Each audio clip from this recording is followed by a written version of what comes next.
Assalamualaikum warahmatullahi wabarakatuh. Perkenalkan, nama saya Rizky Utami Fauzia, mahasiswa Universitas Teknologi Nusantara, jurusan Manajemen.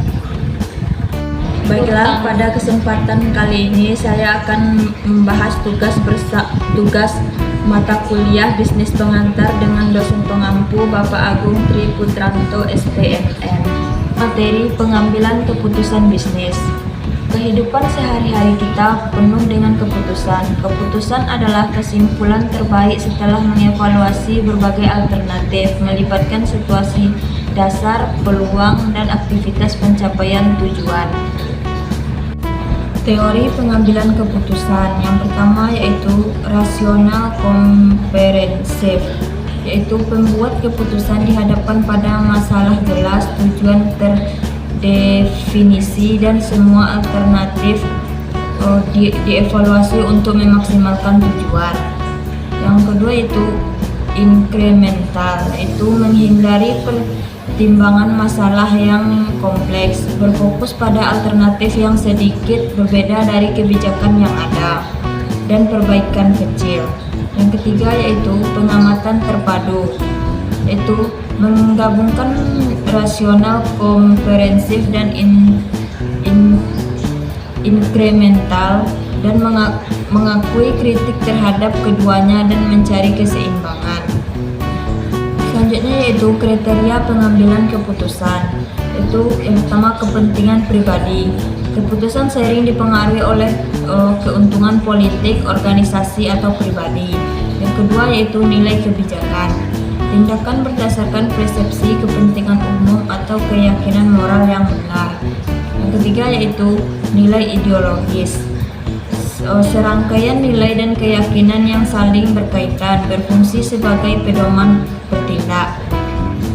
Selanjutnya yaitu fungsi dan tujuan pengambilan keputusan. Fungsi yaitu individual atau kelompok, baik institusional maupun organisasional, bersifat futuristik. Yang selanjutnya itu tujuan ganda, yaitu adalah masalah saling berkaitan, dapat bersifat kontradiktif atau tidak kontradiktif. Tujuan tunggal, hanya satu masalah dan tidak berkaitan dengan masalah lain. Faktor-faktor yang mempengaruhi keputusan, yaitu komposisi kelompok, yaitu penerimaan tujuan, pembagian tugas, komunikasi, dan ukuran kelompok mempengaruhi dinamika keputusan. Selanjutnya itu kesamaan anggota. Keputusan lebih cepat dan mudah jika anggota kelompok memiliki kesamaan. Polarisasi kelompok, itu keputusan kelompok seringkali lebih ekstrim karena perbandingan sosial. Selanjutnya itu model pengambilan keputusan. Yang pertama yaitu kepastian, yang kedua risiko, dan yang ketiga ketidakpastian. Dan langkah-langkah pengambilan keputusan. Yang pertama yaitu identifikasi masalah. Yang kedua, tetapkan parameter atau variabel. Yang ketiga, tetapkan alternatif. Yang keempat, tetapkan kriteria. Dan yang kelima, pelaksanaan dan evaluasi. Selanjutnya itu pertimbangan membuat keputusan usaha. Yang pertama itu manfaat, yang kedua pelaksanaan, yang ketiga sumber daya manusia, dan yang keempat tindakan. Pengambilan keputusan dalam ketidakpastian.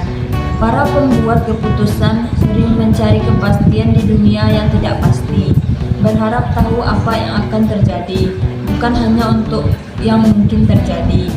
Kecenderungan ini sering membuat kita mengabaikan ketidakpastian dan meyakini bahwa upaya keras dapat mengontrol hasil. Yang pertama yaitu mengabaikan ketidakpastian. Manusia cenderung mengabaikan ketidakpastian, memaksakan keyakinan kontrol yang tidak selalu ada.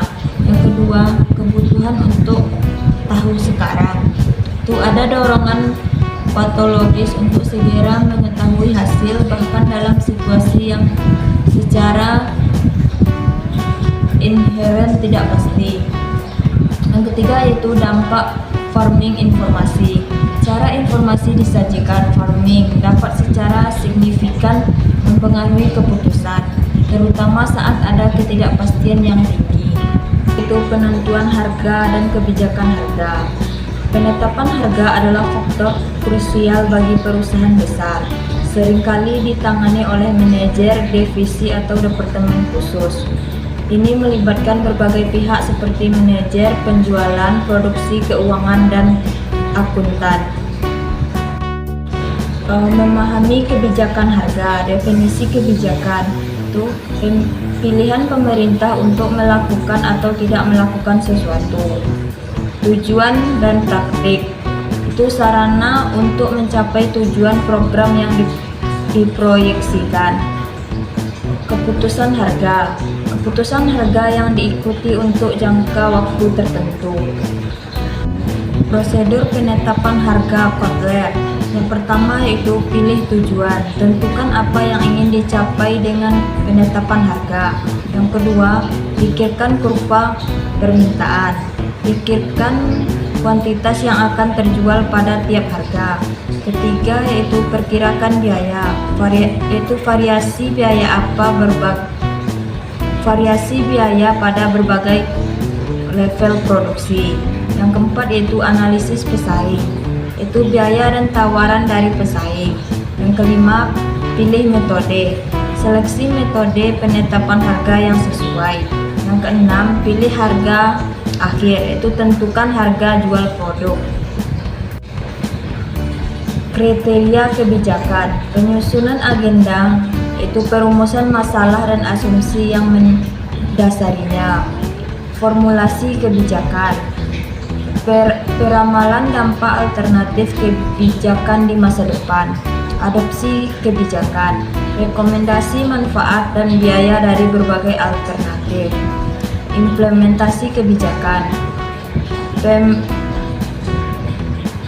Yaitu pemantauan akibat kebijakan yang telah diambil. Penilaian kebijakan. Evaluasi kesesuaian kinerja kebijakan dengan hasil. Tujuan penetapan harga. Kelangsungan hidup, yaitu menutupi biaya variabel dan tetap.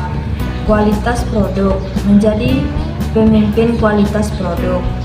Skimming pasar, harga tinggi untuk segmen pasar tertentu. Laba maksimum, maksimalkan laba sekarang. Pendapatan maksimum, maksimumkan pendapatan penjualan. Pertumbuhan penjualan, yaitu memaksimalkan unit penjualan. Metode penetapan harga berdasarkan biaya produksi, yaitu estimasi biaya per unit kenaikan. Berdasarkan suplai persediaan, itu keputusan harga terkait langsung dengan suplai. Berdasarkan pesaing.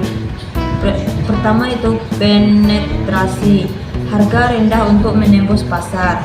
Yang kedua itu defensif, menurunkan harga untuk mempertahankan pangsa pasar. Yang ketiga yaitu prestise, itu harga tinggi untuk citra kualitas. Strategi harga produk dan psikologis. Yang pertama itu produk baru, yang kedua psikologis dan lainnya. Produk baru itu terbagi antara skimming dan penetration. Yang psikologis itu terbagi antara prestige, outpricing, dan multiple unit. Yang lainnya yaitu price leaning dan leader pricing. Faktor sensitivitas harga pelanggan. Yang pertama itu nilai unik, yaitu produk unik kurang sensitif harga. Yang kedua itu kesadaran substitusi, yaitu tidak sadar alternatif dan kurang sensitif. Hilangnya investasi, yaitu pembelian terkait investasi sebelumnya kurang sensitif. Yaitu harga mutu tinggi, prestasi kurang sensitif. Itu perbandingan sulit membandingkan mutu dan kurang sensitif. Yang terakhir itu pengeluaran total, itu pengeluaran kecil dari total pendapatan, kurang sensitif. Faktor mempengaruhi tingkat harga. Yang pertama yaitu kurva permintaan. tingkat pembelian pasar pada berbagai harga. Yang kedua yaitu pelanggan, permintaan berdasarkan berbagai faktor terkait. Yang ketiga yaitu biaya produk, distribusi dan penjualan. Yang keempat yaitu persaingan, jumlah persaingan, ukuran, diferensiasi produk. Jenis-jenis potongan harga. Yang pertama yaitu kuantitas, yaitu pengurangan harga untuk pembelian jumlah besar. Yang kedua yaitu dagang, potongan untuk membeli yang menjalankan fungsi pemasaran. Yang ketiga itu kontan, potongan untuk pembayaran tunai atau tepat waktu. Yang keempat yaitu musiman, yaitu korting untuk pesanan di luar musim. Yang kelima yaitu promosi, yaitu imbalan untuk promosi yang dilakukan pembeli.